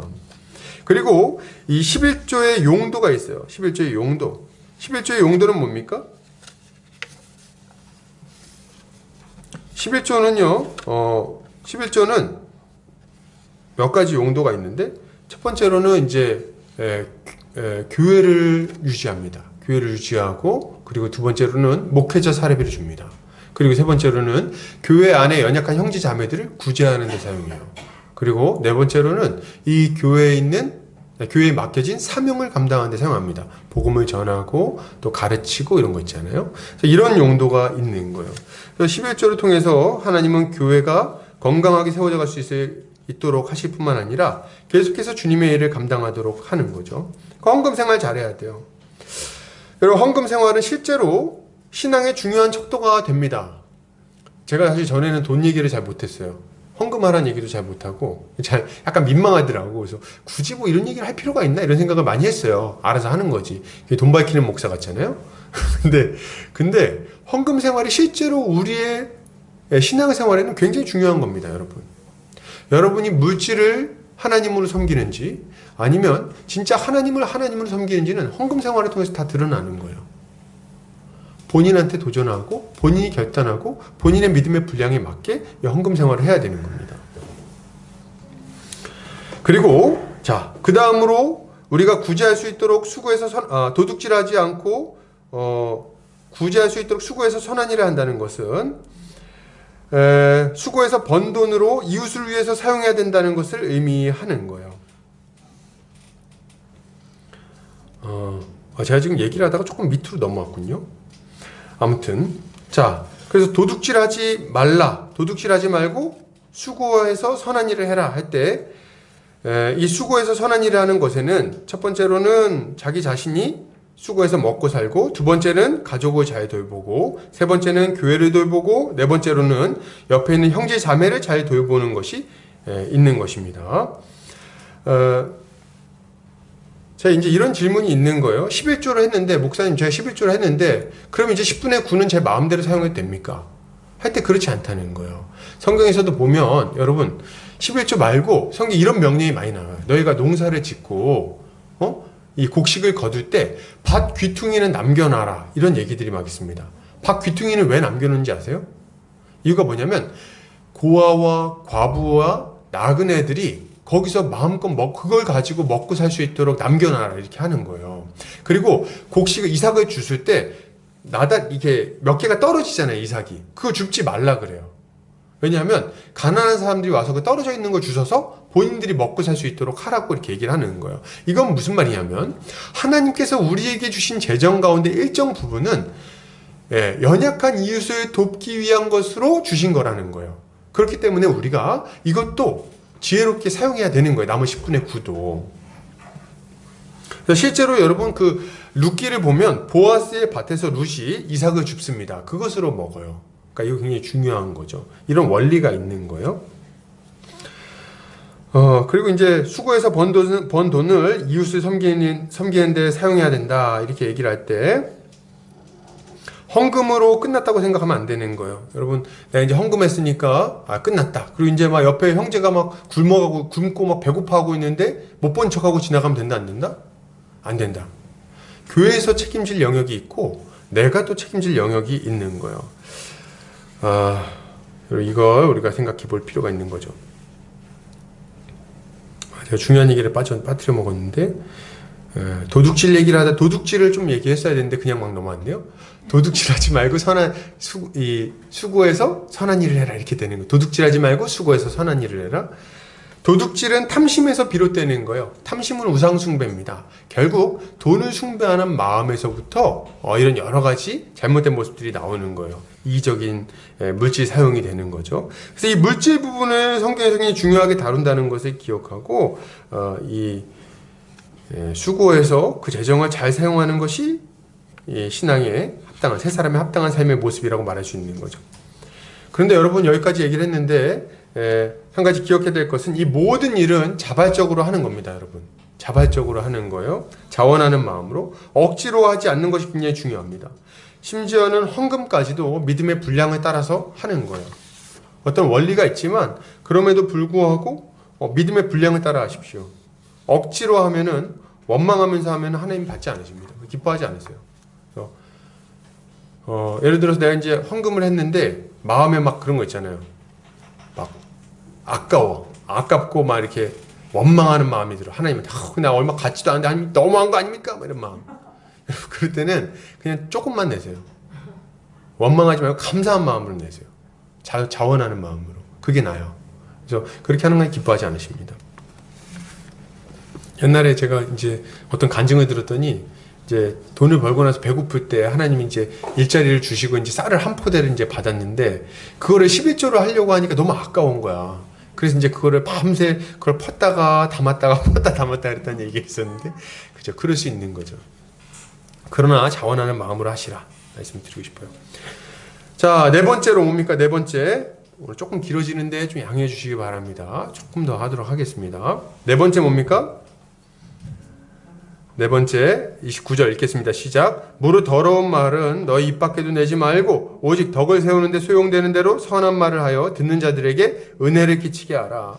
그래서 더러운 말을 하지 않아야 돼요. 덕을 끼치는데 소용되는 대로 덕을 세우는데 소용되는 선한 말을 해야 됩니다. 더러운 말 뭐가 있을까요? 여러분 불평, 불만, 원망을 그쳐야 되겠습니다. 불평, 불만, 원망 그치세요. 그래서 맨날 보면 교회 안에서도 늘 불평불만하는 사람들이 있어요. 뭘 하든지 불평이야. 만나면은 아주 불평의 프로야. 불만의 프로. 그래서 만나면은 뭐든지 간에 트집을 잡아서 불만거리가 막 있습니다. MT를 가면 MT를 가서 불만, 안 가면 안 가서 불만. 그래서 옆에 있으면 같이 뭐 얘기만 하면요 마음이 불안합니다. 계속 옆에 있는 사람이 힘들어요. 안 돼. 그렇게 하면 안 되는 거예요. 불평, 불만, 원망 그쳐야 돼요. 그리고 두 번째 더러운 말에는 세속적인 욕망을 부추기는 말이나 악한 말이 포함됩니다. 이거 멈춰야 되겠어요, 여러분. 안 돼. 그래서 뭐 자꾸 이렇게 교회 와가지고 세속적인 얘기를 너무 과도하게 하는 것은 옳지 않습니다. 그래서 막 자꾸 외모에 너무 과도하게 이렇게 관심을 갖는다든지. 응? 우리 교회는 뭐 그렇진 않은 것 같아요. 뭐 이렇게 과도하게 관심을 갖고 그런 것 같지가 않아. 그래서 좀 과도하게 외모 이야기 막 한다든지 혹은 뭐 교회에서 이제 부동산 투기 얘기 막 너무 한다든지 안 돼요. 그런 거 안 돼요. 욕심을 부추기는 얘기도 있잖아요. 어디다 땅을 샀는데 뭐 어디다가 집을 샀는데 세상에 3억이 올랐다 이런 얘기. 그러니까 교회에서 하지 마세요. 그런 얘기. 어떤 사양심을 조장하는 그런 말 하지 않아야 됩니다. 또 막 어떤 분들은 이제 막 와가지고 막 그 자랑하는 분들이 있어요. 보석을 이번에 뭐 누가 해줬는데 막 자랑하는. 막 이렇게 귀걸이 막 이렇게 이 스와로프스키 막 이렇게 줬다고 막 이렇게 하면서 하지 말라 이거지. 그런 거. 자랑도 안 돼. 과도한 거. 교회에서 모여가지고 왼종일 이런 얘기만 하면 안 됩니다. 적당히 해야 되겠어요. 부동산 얘기, 뭐 주식 얘기 이렇게 할 때 안 되는 이유가 뭐냐면, 여러분, 그 중에 손해본 사람도 있을 거 아니에요. 그 손해본 사람은 얼마나 낙심되겠어요. 그죠? 그리고 손해보지 않더라도 자기가 돈을 못 번 사람들이 있을 수 있잖아요. 거기 내가 뛰어들지 못해서. 그러면 또 얼마나 또 마음이 또 거기에 뺏기겠습니까? 그럼 마음이 탐심에 굉장히 좀 잡아먹힐 수 있는 거예요. 그런 얘기 하면 안 돼요. 가난한 사람들 또 얼마나 힘들겠습니까? 그리고 요 얘기 최근 들어서 좀 이제 우리가 관심을 갖는 얘기인데 요 얘기 좀 해야 되겠어요. 여러분 정치 얘기를 교회 안에서 안 했으면 좋겠습니다. 정치 얘기. 과도하게 정치 얘기를 하고 있어요. 제가 보면 목사님들도 뭐 개인의 정치 성향은 가질 수 있어요. 얼마든지. 근데 와가지고 막 어떤 대선 후보를 막 그냥 너무 과도하게 막 특정 정당을 지지하면서 어떤 대선 후보를 과도하게 지지하면은 그것도 옳지 않습니다. 교회 안에서 할 만한 말이 아니에요, 여러분. 교회는 할 만한 말이 아니다. 교회의 하나됨을 깨고, 그리고 교회 안에서 불평과 불만, 원망하는 마음, 미워하는 마음이 생기게 만듭니다. 안 돼, 하지 마세요. 저도 어떤 뭐 이렇게 특정 정치 성향이 있습니다. 그러나 얘기하면 안 되는 거예요. 그렇게 하지 마세요. 그래서 뭐 어떤 대선 후보를 과도하게 지지하는데 뭐 메시아입니까? 그 사람이 되면은 뭐 세상이 무슨 완전히 하나님 나라가 돼요? 안 그러잖아요. 그런 거 아니에요. 그렇게 안 되면 아무리 괜찮은 사람 뽑아도 안 돼요. 그렇게 안 돼. 절대로. 그러니까 절대 와가지고 막 그렇게 하지 않아야 됩니다. 자, 그리고 이런 것들을 멈추고, 그러니까 더러운 말을 그치고 이제 어떻게 해야 됩니까? 덕을 세우는데 소용되는 대로 선한 말을 해야 되겠어요. 덕을 세우는데 소용되는 말. 그래서 덕을 세우는 말을 많이 해야 되겠습니다. 여러분 형제자매들 만나면은 덕을 세우는 말을 많이 하세요. 제 친구 중에는 우리 주변에도 이런 사람들 있잖아요. 덕 세우는 말을 잘하는 사람도 있어요. 만나면은 늘 하나님 은혜. 아유, 하나님의 은혜 베풀어 주셔서 이번에 이렇게 그냥 어려운 일이 잘 넘어갔다. 얼마나 감사한지 몰라. 하나님이 이렇게 도와주셨어. 이런 얘기 잘하는 사람 있죠. 입만 열면 하나님 은혜, 감사, 찬양. 근데 이분은요, 일이 잘 돼가지고 감사하는 게 아니에요. 제가 보면. 안 돼도 감사해. 어떻게 해요? 이번에 어려운 일이 생겼는데 그래도 도와주시니까 감사해. 그래도 우리 하나님이 믿어. 하나님 옆에 계시니까 이런 어려운 중에서도 마음이 낙심되지 않게 해주셔서 얼마나 감사한지. 늘 감사. 상황을 넘어서서 감사하고 찬양하고 이렇게 하는 분들이 있어요. 여러분 이런 것들 좀 배워야 됩니다. 이런 분들 만나면요. 이런 사람들 만나면 자연스럽게 그냥 마음이 열리고 하나님을 바라보게 되는 거예요. 그리고 또 주변에 있는 형제자매들 칭찬하는 거 좀 잘해야 됩니다. 칭찬, 감사. 옆에 있는 사람들 좀 칭찬할 줄 알아야 돼요. 딱 봤을 때 칭찬할 게 없어도 좀 칭찬할 수 있어야 돼. 한번 볼까요? 지금 칭찬할 게 있는지 한번 보세요. 어떤 게 있는지. 오늘 딱 예배 끝나면 칭찬 한 가지씩 하는 거예요. 자, 한 가지씩. 얼굴 보고 그냥 아주 시원하게 생겼다고 얘기를 해준다든지 뭐 있잖아요. 아주 칭찬을 하고 하는 거 잘해야 돼요. 비아냥거리고 이런 거 하지 말고 말이죠. 안 되면은 연습을 하세요. 잘 안 돼. 이런 게 잘 안 되면 연습하세요. 그래서 어떤 분들 은혜 나눔 이런 게 굉장히 어색한 분들이 있어요. 아니요, 그러지 말고 노력하세요. 의도적으로 얘기를 하세요. 막 얘기하면서 막 부끄러워. 저도 이런 걸 좀 옛날에 굉장히 민망했었는데, 하나님이 도와주셨어요. 이런 얘기를 하면은, 이런 얘기 꼭 해야 되나? 그런 생각했었는데, 잘해야 됩니다. 아주 익숙해질 때까지 오히려 연습을 하세요. 자, 좋아요. 자, 그럼 마지막으로 좀 넘어가겠습니다. 자, 이렇게 네 가지 모습을, 네 가지 하지 말아야 될 것과 네 가지 해야 될 것 살펴봤는데, 이런 삶을 살 때 우리가 따라야 될 모범이 있습니다. 이 모범이 누구냐면, 삼위 하나님이세요. 좀 간단하게 이 부분은 좀 살피고 넘어갈게요. 삼위 하나님, 누구십니까? 성령 하나님과 성부 하나님과 성자 예수 그리스도를 본받아야 되겠어요. 그래서 성령의 하나 되게 하신 것을 힘써 지키는 삶을 살아야 됩니다. 성령이 그 하나 되게 하신 것을 따라 성령의 인도하심을 따라 살아야 되겠어요. 그래서 성령께서 우리 안에 들어오셔서 성령으로 인쳐주셨으니까 우리 안에서 계속해서 선한 소욕을 주시니까 성령을 따라서 살아야 됩니다. 여러분 성령을 따라서 살아야 된다 이렇게 얘기할 때 성령의 인도하심을 받는 삶을 어렵게 생각하지 마세요. 뭐 이런 거 생각하시는 분들이 있어요. 이번에 직장에서 좀 이직을 하는 게 하나님 뜻일까? 안 옮기는 게 하나님 뜻일까? 이런 걸 가지고 성령의 음성을 들으려고 그러면요. 못 듣습니다. 그 하나님 뜻이 없어요. 거기에는. 그냥 아무렇게나 하세요. 그냥 지혜롭게 생각해서 결정하세요. 그거 하나님 뜻이 아무 상관없어요. 하나님의 뜻은 분별하는 게 전혀 어렵지 않아요. 인도함 받는 게. 알려드릴게요. 옷 장사할까 아니면 음식 장사할까 이런 거 아니라고요. 뭐가 그럼 하나님 뜻입니까? 이런 거예요. 옆에 있는 형제가 굉장히 어려움 가운데 있어요. 응? 어려움 가운데 있어. 근데 그 형제를 위해서 기도하고 싶은 마음이 생겼어. 오늘 시간을 내서 기도해야겠다. 이거 성령이 주시는 마음일까요? 아닐까요? 성령이 주신 마음이에요. 굉장히 쉽죠? 그리고 또 이거 어때? 옆에 있는 형제가 너무 물질 때문에 어려워. 너무 배고프고 막 그냥 힘든 상황이 있어. 고시원비도 못 내고 막 이러고 있어. 그러면 그거 도와줘야겠다는 마음이 생겼어. 지금 마음에. 이게 성령이 주시는 마음입니까? 아닙니까? 성령이 주시는 마음이에요. 옆에 있는 안 믿는 우리 형제 자매들이 있어. 근데 보니까 막 너무 불쌍해. 내가 가가지고 좀 복음을 전하고 싶은 마음이 생겼어요. 성령이 주시는 마음일까요? 아닐까요? 성령이 주시는 마음이에요. 굉장히 단순하죠. 그냥 이것도 한번 분별해 보세요. 옆에 있는 사람이 날 속상하게 했어. 가가지고 뒤에서 벽돌로 한 대 칠까? 성령이 주시는 마음입니까? 아닙니까? 아니죠. 이런 건 아니라 이거. 너무 명백하게 이거 분별할 수가 있어요. 그러니까 성령의 인도하심을 따라서 살아야 됩니다. 그래서 뭐 형제를 좀 밥을 한번 사주고 싶다. 이거 성령이 주시는 마음이에요. 용서하고 싶다. 성령이 주시는 마음이에요. 아주 애써서 그렇게 해야 되는 거죠. 그리고 또 이렇게 할 때 우리는 성령을 근심하게 하지 않아야 돼요. 성령을 근심하게 하는 모습이 있습니다. 뭡니까? 자꾸 성령의 사역을 반대하는 거예요. 거짓말하고 분내고 도둑질하고 더러운 말에서 교회의 하나됨을 깨는 행동을 계속하는 것. 이것은 성령의 하나되게 하신 것을 깨는 모습이고 성령이 하는 사역을 전면으로 대적하는 것이고 그리고 이것은 성령을 근심하게 하는 일입니다. 성령께서 슬퍼하세요. 그러니까 그런 거 하면 안 된다. 둘째로 우리 하나님을 따라서 하나님을 본받아야 됩니다. 하나님을 본받아서 어떻게 살아야 됩니까? 자, 우리 32절 같이 한번 읽을게요. 자, 시작. 서로 친절하게 하며 불쌍히 여기며 서로 용서하기를 하나님이 그리스도 안에서 너희를 용서하심과 같이 하라. 그래서 용서해야 되겠다. 하나님이 그리스도 안에서 우리를 용서하심 같이 용서해야 되겠다. 이게 우리가 가져야 되는 모습이에요. 이웃사랑의 모습이 가장 잘 드러난 모습이, 가장 대표적인 이웃사랑의 모습이 뭐냐 했을 때 용서입니다, 여러분. 내가 정말 이웃을 사랑하는가? 여러분, 용서하는지를 보세요. 나를 미워하고, 나를 속상하게 하고, 내 마음에 미운 마음이 들게 하는 사람을 용서하는가? 이게 굉장히 중요합니다. 제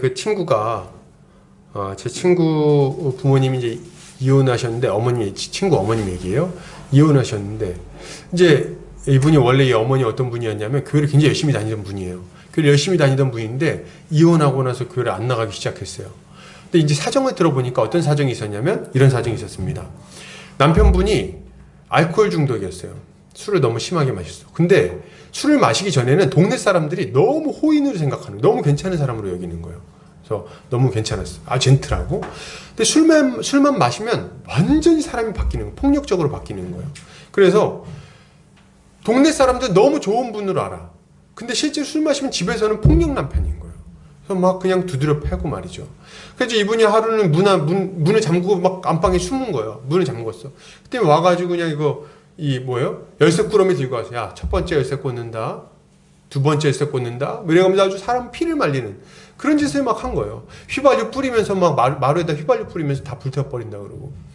그러니까 그렇게 시달리다가 도저히 애들 보면서 참다가 도저히 못 참고 이제 갈라서게 된 거예요. 그렇게 하고 나서 이제 원래 이분이 굉장히 교회를 열심히 다니던 분이고 기도해가지고 자기가 이제 자녀도 없고 집도 사고 막 했던 분인데 교회를 못 나가는 거예요. 이유가 뭐냐? 교회를 가서 기도를 하는데 기도를 못 하는 거예요. 어떤 기도를 못 하냐? 주기도문을 못 외웁니다. 왜요? 주기도문에 뭐가 있어요? 우리가 우리에게 죄진 자를 사하여 준 것 같이 우리 죄를 사하여 줍시오. 이 기도를 하면 너무 눈물이 나고 속상해서 기도를 못 하는 거예요. 마음속 도저히 용서가 안 되는 거예요. 그래서 그렇게 있다가 나 도저히 이 사람은 용서 못 하겠습니다. 그러고 교회를 안 나가셨어요. 지금은 나가세요? 지금 어떻게 나갔냐면 그 다음에 이제 딸내미 결혼할 때가 돼가지고 이제 점을 보러 갔는데 그 무당이 저기 교회 안 나가면 딸내미 똑같은 꼴 본다 그래가지고 교회를 나가기 시작했어요. 그래서 이제 웃기죠? 무당말 듣고 교회를 나가기 시작했어. 이것도 섭리인가요? 뭐라고 말해야 되나요? 좀 웃긴데. 아무튼 간에. 그래가지고 교회를 나가기 시작했어요. 근데 그때 그렇게 아주 고생했다는 얘기 듣고 제가 좀 마음이 아팠던 기억이 납니다. 여러분, 용서는 이웃사랑의 가장 대표적인 모습이에요. 하나님께서 우리를 용서하셨기 때문에 우리는 용서해야 됩니다. 용서하는 게 너무나도 마땅한 거예요. 어떤 분들은 막 이렇게 얘기합니다. 막 이렇게 막 속상하게 얘기하면은 용서 안 하고 막 함부로 막 보복하려고 그래요. 그래서 야, 너 믿는 사람인데 그렇게 하면 안 되지? 이렇게 얘기하면 뭐라 그럽니까? 야, 내가 하나님이냐? 이렇게 얘기해요. 내가 하나님이냐? 들어보셨나요? 내가 하나님이냐? 근데 말이죠. 성경에서 뭐라고 말합니까? 하나님이 그리스도 안에서 너희를 용서하신 것 같이 해라. 이렇게 얘기하고 있어요. 그러니까 하나님같이 용서하라고 얘기하고 있는 거예요. 그러니까 내가 하나님이냐? 이런 말 하지 말고 하나님처럼 용서하세요. 이게 우리가 하나님을 본받는 모습입니다. 마지막으로. 그리고 이제 우리가 누굴 본받아야 됩니까? 마지막으로 그리스도를 본받아야 됩니다. 그리스도를 본받아야 돼. 그리스도는 어떻게 우리를 사랑하셨나요? 우리를 위해서 자기 자신을 버리셔서 향기로운 제물과 희생제물로 하나님께 드리셨어요. 그래서 우리가 본받아야 되는 예수 그리스도는 우리를 사랑하실 때 자기를 십자가에 내어주시기까지 사랑하셨다는 분이심을 기억해야 됩니다. 그래서 죽기까지 사랑하셨다. 이 예수 그리스도를 본받아야 된다. 여러분, 우리 가운데 이렇게 얘기하시는 분들이 있어요. 어떤 분이 와가지고 이제 막 사랑하고 막 참아주고 하다가 한계에 왔어. 그래서 목사님을 만나가지고 얘기한 거예요.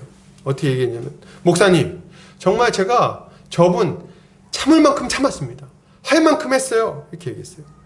그랬더니 이제 이 목사님이 뭐라고 얘기하시냐면, 더해. 이렇게 얘기했어요. 더해. 할 만큼 했습니다. 그랬더니 더해. 왜요? 할 만큼 충분히 못했다는 거예요. 우리가 할 만큼 한다는 건 얼마만큼 하는 거예요? 죽기까지 자신을 내어주는 거예요. 근데 그거 하지 못했다 이거죠. 죽지 않았다면 우리는 더 해야 합니다. 이것이 우리가 가져야 되는 그리스도를 따르는 새 사람의 모습인 거예요. 여러분, 누군가는 이렇게 무시당하고 누군가는 매를 맞아야 됩니다. 누군가는 이렇게 희생하는 모습을 가져야지, 누군가는 먼저 죽어줘야지 교회가 하나 될 수 있고 함께 세워져 갈 수 있는 거예요. 이것을 기억하고 충성스럽게 교회의 하나됨을 지키는 우리 형제자매님들 되시기를 바랍니다. 결론을 드립니다. 여러분, 이제 우리는 거듭난 새 사람이 되었어요. 그러니 예수 그리스도 안에서 거듭난 존재, 교회적 존재로서 서로 사랑하며 거룩한 삶을 살아가야 되겠어요. 이것을 위해서 우리는 실제로 노력해야 됩니다. 뭘 노력해야 됩니까? 거짓을 버리고 진실해야 되겠어요. 분을 내어도 죄를 짓지 않아야 됩니다. 도둑질하지 말고 수고해서 연약한 이웃을 도와야 됩니다. 그리고 악한 말을 버리고 악하고 더러운 말을 버리고 덕을 세우는 말을 해야 되겠어요.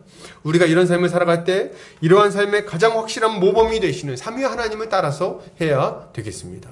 성령이 하나 되게 하신 것을 힘써 지키게 하시는 그 은혜를 따라 행하고, 그리고 또 우리 하나님을 따라 용서하며 그리스도를 따라 자기 자신을 내어주는 사랑을 해야 되겠어요. 이것이 우리가 가져야 되는 마땅한 모습입니다. 한 주간 이러한 모습을 가지고 교회 하나됨을 지키며 함께 살아가기를 힘쓰는 우리 형제자매들 되기를 주의 이름으로 축복합니다. 기도하겠습니다.